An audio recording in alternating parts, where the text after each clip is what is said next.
The first time I realized my wife might want me dead was when I caught her smiling at the funeral.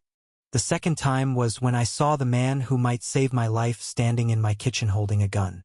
Ethan wasn't supposed to be here, not in my home, not looking at me with that strange mix of urgency and tenderness, like he knew every dark corner of my heart and still wanted to stay. But we're getting ahead of ourselves. I've lived in Boston my whole life. Grew up thinking I understood loyalty, marriage, all the neat little boxes society tells you to check. I met Clara when I was 25. She was smart, charismatic, the kind of woman who could walk into a crowded room and make everyone look her way. I thought I'd hit the jackpot. We'd been married for 4 years when the first crack appeared. It wasn't screaming matches or cold silence, it was a feeling. That crawling sensation you get when someone's watching you for a reason you can't name. She'd begun disappearing at odd hours, her phone clutched close, her smile just a bit too rehearsed when I asked where she'd been. Then came the night I stayed late at the office. Walking home through the misty streets, I saw her car parked outside a rundown bar I'd never seen her enter before. Inside, she was sitting in a corner booth, leaning in close to a man I'd never met. Not touching, but her eyes, God, her eyes told me more than any kiss could. I didn't confront her, not that night. Instead, I went home, poured a glass of whiskey, and stared out the window at the city lights until sunrise. That's when I saw him for the first time, Ethan.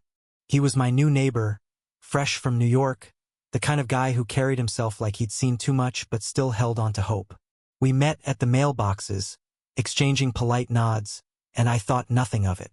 But a week later, he knocked on my door, a faint cut above his eyebrow, and the kind of expression that said he didn't know whether to ask for help or offer it.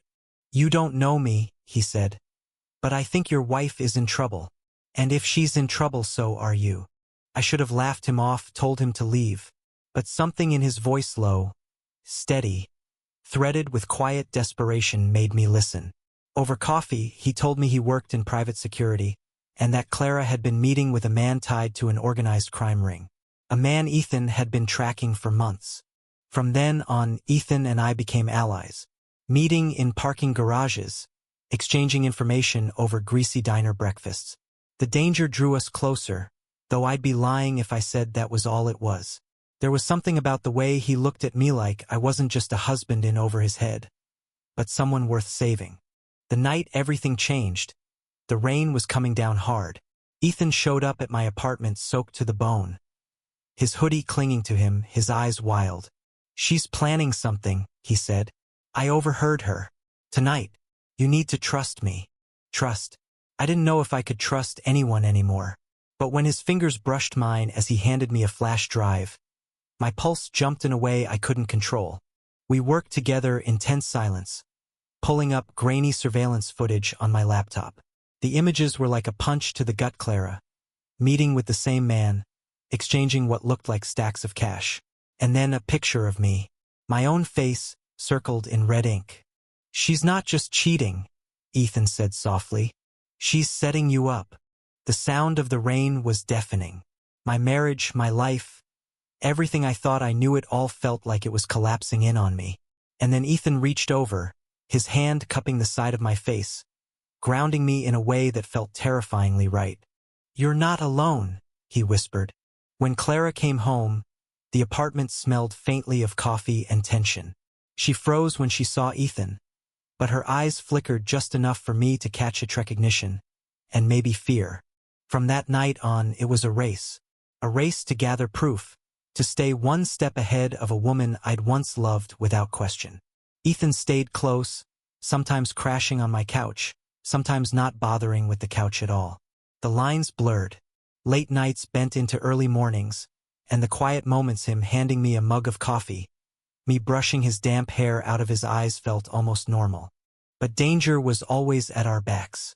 One night, as we left a meeting with one of Ethan's contacts, a black SUV swerved onto the sidewalk. Ethan shoved me hard, taking the brunt of the hit to his side. He laughed it off, but I saw the pain in his eyes. I stayed up all night tending to him, his breath warm against my neck as he drifted in and out of sleep on my bed. "I don't want you to get hurt because of me," I told him. Too late, he murmured, his fingers tightening around mine. When the end came, it wasn't in a blaze of bullets or a courtroom showdown. It was a quiet morning in March. We had the evidence. Ethan's contacts had pulled enough strings to make sure the right people saw it. Clara was arrested without a fight, her eyes cold and unreadable as they led her away. Afterward, Ethan and I stood in my kitchen, the same place where so much had begun. He leaned against the counter, watching me like he wasn't sure if I'd tell him to leave or stay. "You could go back to New York now," I said. "I could," he said, "but I'd rather stay here, if you'll let me." I crossed the room, stopping just close enough to feel the warmth of him. "I don't think I ever wanted you to leave."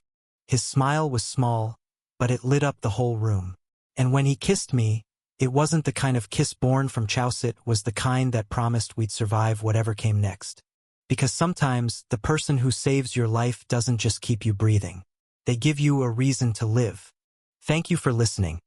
Don't forget to like and subscribe to stay updated with the latest videos.